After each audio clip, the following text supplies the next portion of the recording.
Good day, everyone. You are welcome to our weekly Health Talk series program. And today we are still here again to talk about our health, which attacked you and your health. And today we'll be talking about ulcer. Now, with my research over time, I discovered that over 65 to 70% of Nigerians are having ulcer. And also, with my further study and experience, I observed and discovered that some people who think they have ulcer are not having it. While some people that think that they are not having ulcer are having ulcer. And over the years, I've been able to diagnose a lot of people with ulcer. And that's why I'll be sharing this topic with you today. So now let's go straight to the point. What is ulcer? Ulcer is a sore that develop either in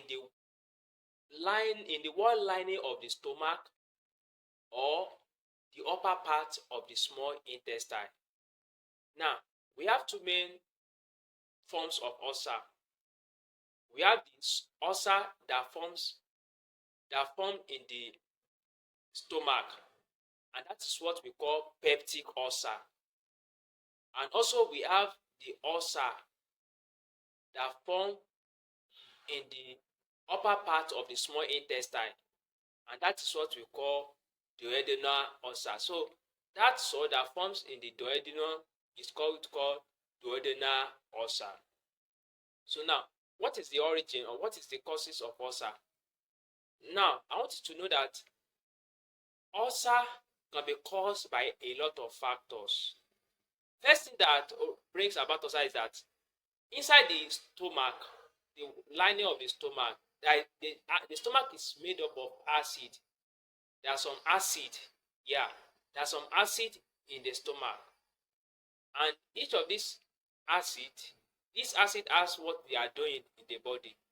But as a result of either infection or some other factors, there is a movement of this acid, production of this acid into the wall of the intestine, into the wall of the stomach or the intestine. So as a result of this acid eating up the wall of the stomach or the intestine, it brings about what we call this sore that we call ulcer. So now we have different factors that cause ulcer. We have the infection factors.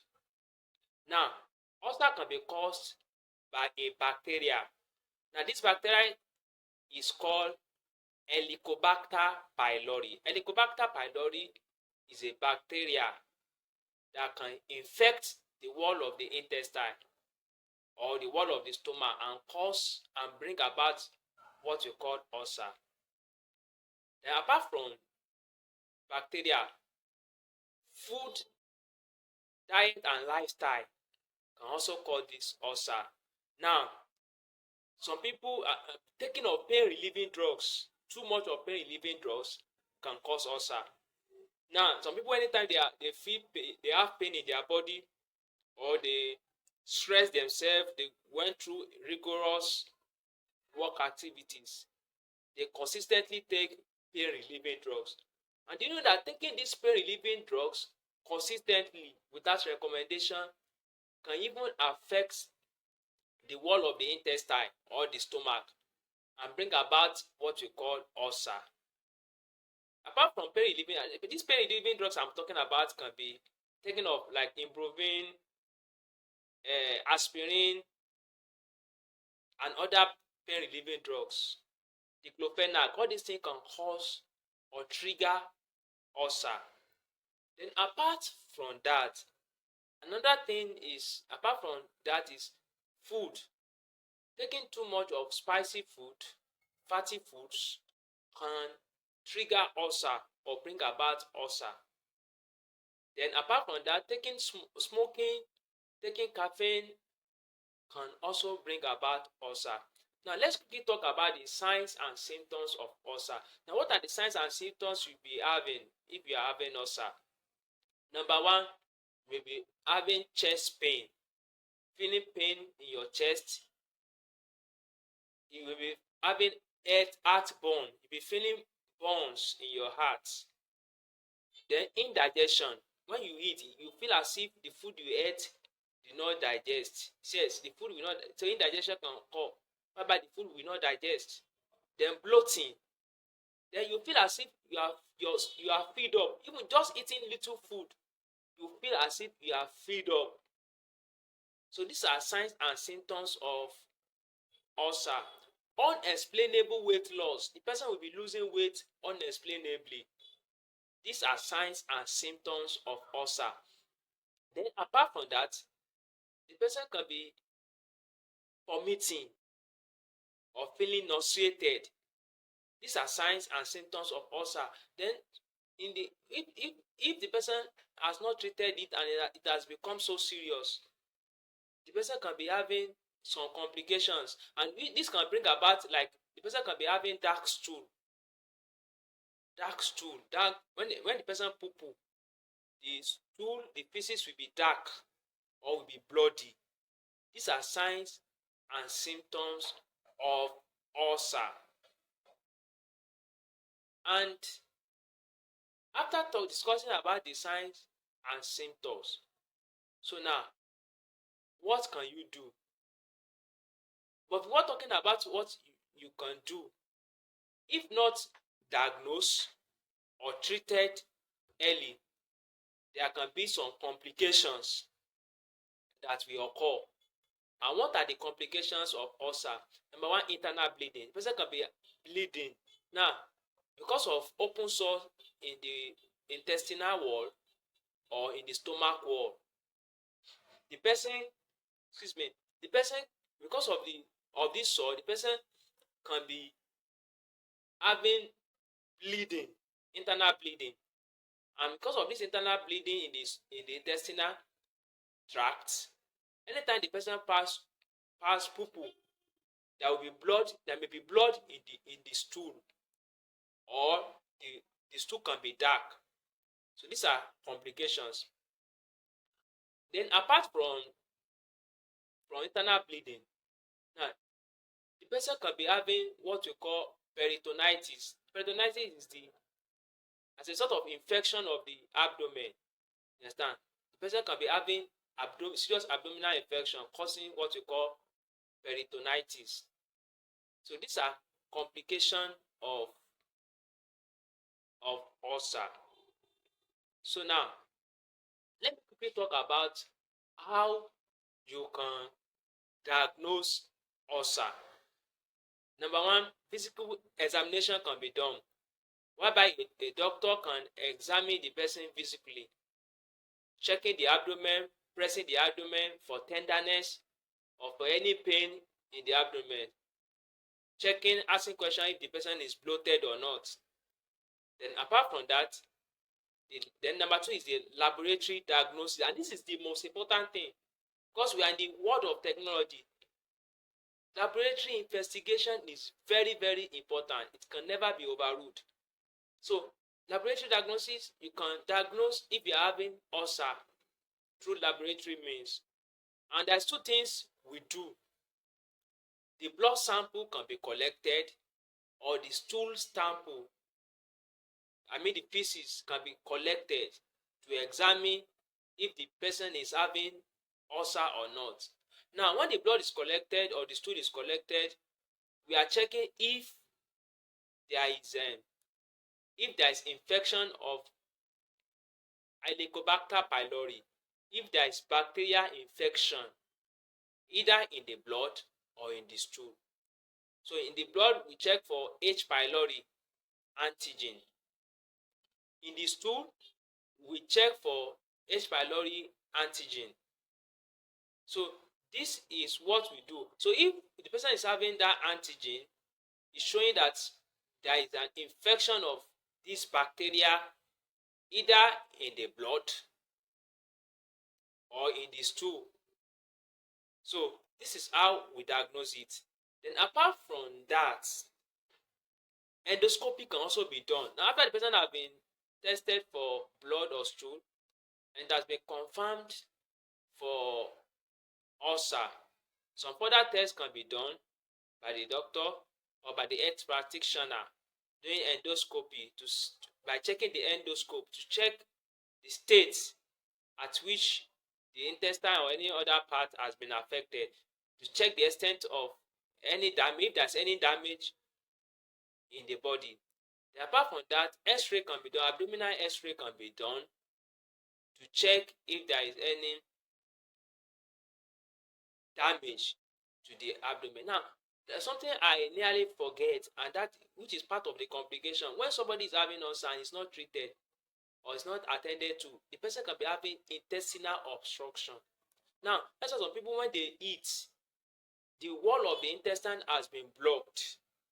So the food will not be able to pass from the stomach. You will not be able to move into the intestine. In the intestine, digestion occurs.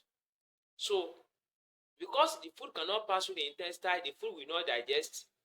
So, and that's why as they eat, they vomit the food or they pass it out without being digested. And that's why these kind of people, they will just be experiencing unexplainable weight loss. So now, if somebody is having this cause of intestinal obstruction, abdominal x-ray can be done to examine the extent at which the intestine has been affected. Not only that, scan can be done. Now, when scan is being done, abdominal scan is done. It's just to check if there's any form of production of gas in the body, in the abdomen, to see if there's a sign of ulcer in the person. Now, after doing this laboratory diagnosis, so now, how can you treat ulcer? How can you treat ulcer? Or what can you do to prevent ulcer? Number one is you can take some drugs. We call them proton inhibitor. Now, that will prevent this acid that is being produced, that's affecting the wall of the intestine or the stomach, by stopping the production of this acid. So there are some drugs that can be taken. Then apart from drugs, then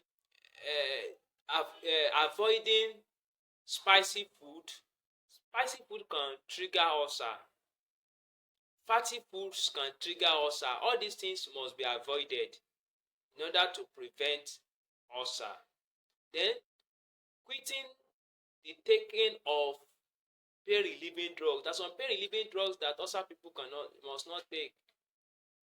Taking pain-relieving drugs like diclofenac, ibuprofen trigger more of ulcers. All these drugs must be avoided if you want to enjoy yourself.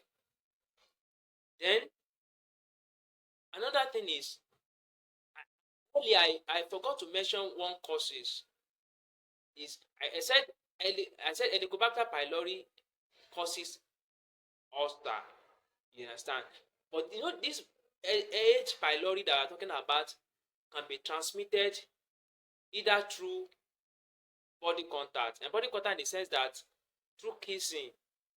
Now, someone that is having H. pylori, if the person kiss another person, consistent kissing can transmit this H. pylori to uninfected person. So then, through contaminated food and water, it can also cause this ulcer. So in order to prevent it, number one is ensure that you cook your food properly. Cook your vegetables, cook your food properly to prevent this H. pylori infection. The kissing. Now, somebody that is having, if you know that you are having H. pylori, and you are sure, and you know your partner is not having it, I'm not saying you should not kiss, but one of the ways is it transmits, one of the ways of transmitting this bacteria is through kissing. So there must be a measure that must be put into place to prevent this. So now, after discussing about how you can prevent or how you can treat it, one thing is very important that you need to know. Your health is most very, very important. So don't just assume that you are not having ulcer, and don't assume that you are having, because there's some, all these signs and symptoms I mentioned earlier. Sometimes some people may be feeling some signs and symptoms which is not ulcer, but which relate to other disease condition, but they think they are having ulcer. Some people may be feeling feverish. Do you know if you are having ulcer, you can be feeling feverish, whereas maybe some other disease condition. So what you need to do to be sure if you are having ulcer or not is to go for a laboratory test to confirm if you are having ulcer or not. Now, for you to do that, go to a good laboratory center, medical laboratory center, and run a test on that. Now, His Grace Medical Diagnostics in Araro is right there for you. If you want to know your state of if you're having ulcer or not, just come to our center and we'll run a test for you to make an assurance, to let you know if you are having ulcer or not. Your health is very important. So take this opportunity and check yourself today. Do you want to contact us? Contact us on 081 04 02 6313 or 090 26 93 5569. We are right there at Araro beside petrol station, and we are there to improve your health. We run all kinds of laboratory tests, and not just that we are running a test for you, we give you a guide on how to improve your health. I want to implore you to help us share this video to your loved ones, your friends, and let them also learn from our health talk. Thank you.